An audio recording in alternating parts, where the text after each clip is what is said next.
Hey guys, this is my, I guess you would say, final thoughts or whatever. It's kind of like an after driving review um, about things I liked and things I disliked about the Vaterra Twin Hammers Rock Racer. So right away, let's get started. So things I like. I really like this remote and how it has the third channel here because it's pretty easy to switch when you're driving. You're going and then you just lift your thumb up and push the button.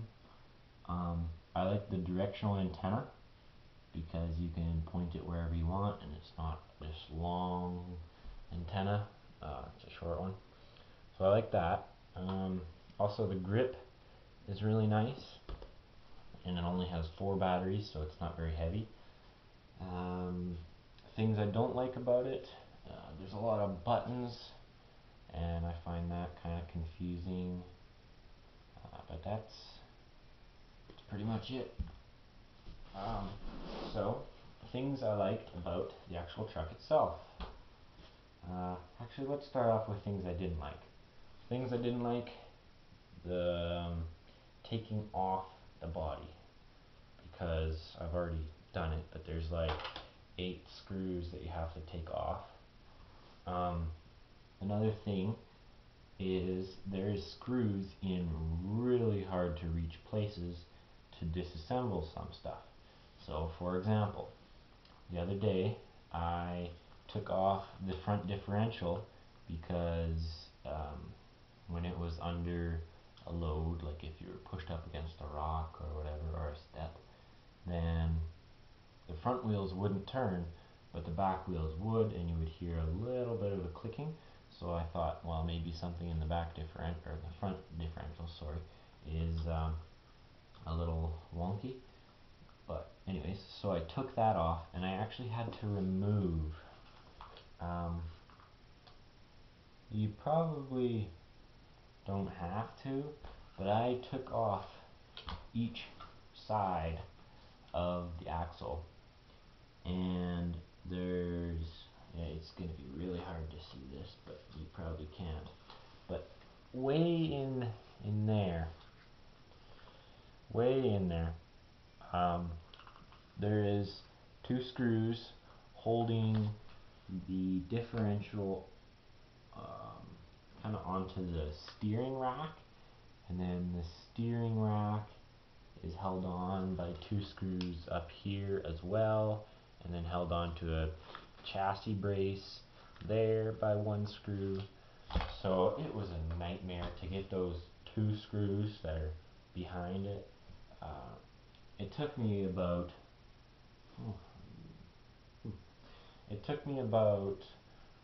maybe 20 minutes to take each of them out, because you have to turn in such a small area with a 1.5 millimeter hex wrench, or was it a 2? I think it was a 2 actually. And then to get them back in, it took me over half an hour per screw. So that was something I really did not like. Another thing I don't like is there is wires everywhere under here, as you can see. And it's just kind of like a rat's nest, a mess. Another thing I noticed was, I'm not sure if you can see it, but right on the ESC there, it says reverse, and then has a position for these little switches for if you want to allow reverse or turn reverse on or turn it off. And it also has one for battery, either a Lipo or nickel metal hydride. And these little switches, they just pop out like that, and then it contacts to, and you can put it back in. And when I got this truck, or when I opened it up the other day, this little switch for the battery was actually on nickel metal hydride, although they what's it called, They distribute a Lipo battery with the truck, or they include, I guess that's the word I was looking for. They include a Lipo battery, but the ESC is set for nickel metal hydride. Now I'm not sure if they had it backwards because it was cutting off the motor, but I could still turn the wheels when the battery got too low. The battery hasn't puffed up at all. It seemed fine, so I'm not sure what the deal with that is. I really don't know. Another thing I don't like is that they just say you can shift on the fly, but you actually have to be moving somewhat to be able to shift without grinding gears or whatever. And you can't really be applying pressure via the motor to the drivetrain. You kind of have to go and then let go of the throttle, hit the switch to shift, and then go again. But that's not too bad because it's nice to be able to just drive and keep driving and shift at the same time. And you don't have to go back to your workbench to swap out gears or anything like that, so that's nice. But a metal gear servo for the shifting servo would be a really good upgrade, and I might actually do that in the near future. I might upgrade this to a metal gear servo.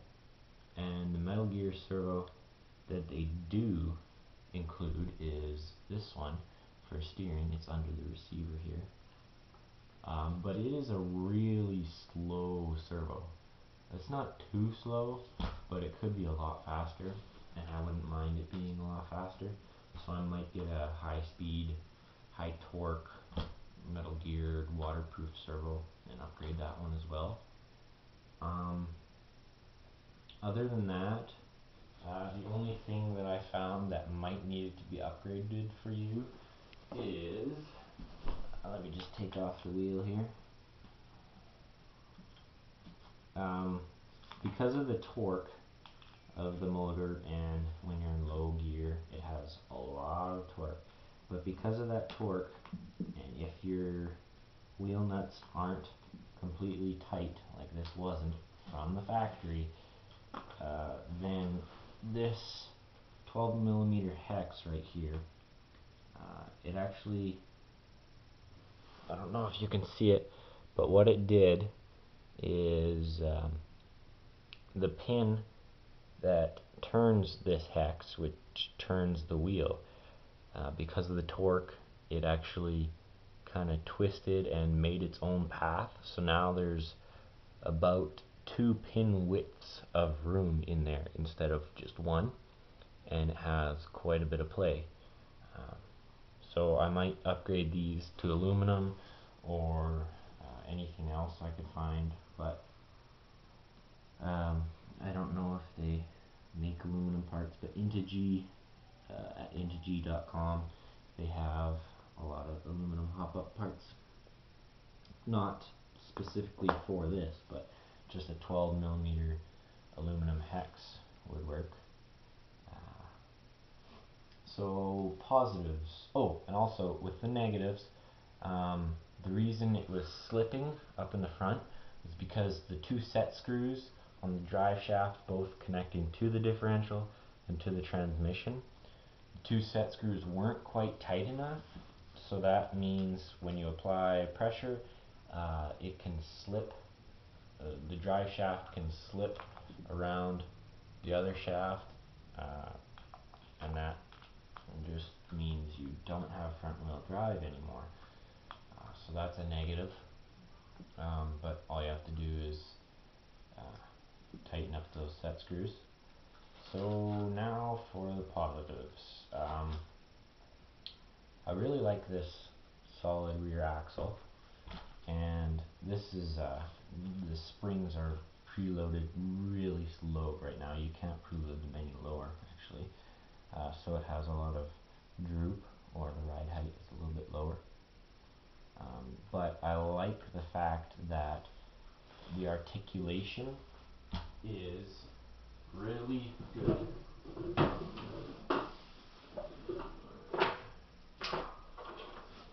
For instance, here's a regular Sharpie.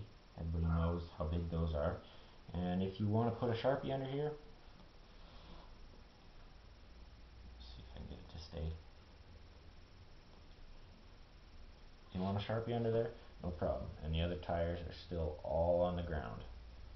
So I'd say that might be 5 or 6 inches of articulation right there. But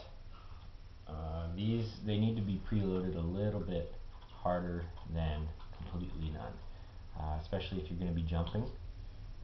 But if you're going to be jumping, the front suspension, these cantilever style suspension shocks, they come preloaded. Perfect for jumping, but not for crawling, so you have to back off the preload to make it a little softer.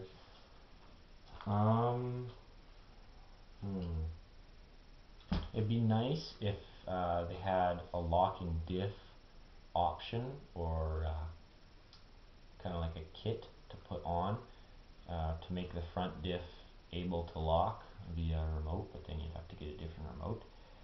But that'd be a great upgrade, because sometimes 2-wheel drive in the back, or 3-wheel drive I guess I should say, sometimes 3-wheel drive isn't enough to get you where you want to go. Sometimes you need to lock the front diff, and that's the same as it is in the real world. So yeah, those are some of my thoughts on the goods and the bads of this truck. And I also really like the fact that you can actually use the spare tire. This one came actually on the truck, and this one is the spare tire, just because this one was a little bit wobbly. Whether the bead lock wasn't on right, I don't know. I just took it off and replaced it with the spare. And this roll cage is fairly sturdy. There is some flex in it, but that's expected because it's plastic. Yeah. Other than that, there's really nothing else for me to say. In my opinion, it's a great truck. If you're just getting into crawling, like I am, then you're really gonna love this. But if you're an expert crawler, you're probably gonna want to do a ton of upgrades. But eventually, I may upgrade this motor and ESC to a brushless. I don't know. It has lots of speed like it is now, as well as a lot of torque, but maybe someday. So yeah, if you're a beginner in RC in general, or in RC crawling, then I completely recommend this truck to you. You should get it. It's a great truck, although it is a little annoying to get underneath the body because of all the screws. But yeah, so stay tuned for other videos. What's my next video gonna be? I'm not sure. Just stay tuned. Give a like, thumbs up, comment, subscribe, whatever you want to do. And have a good day.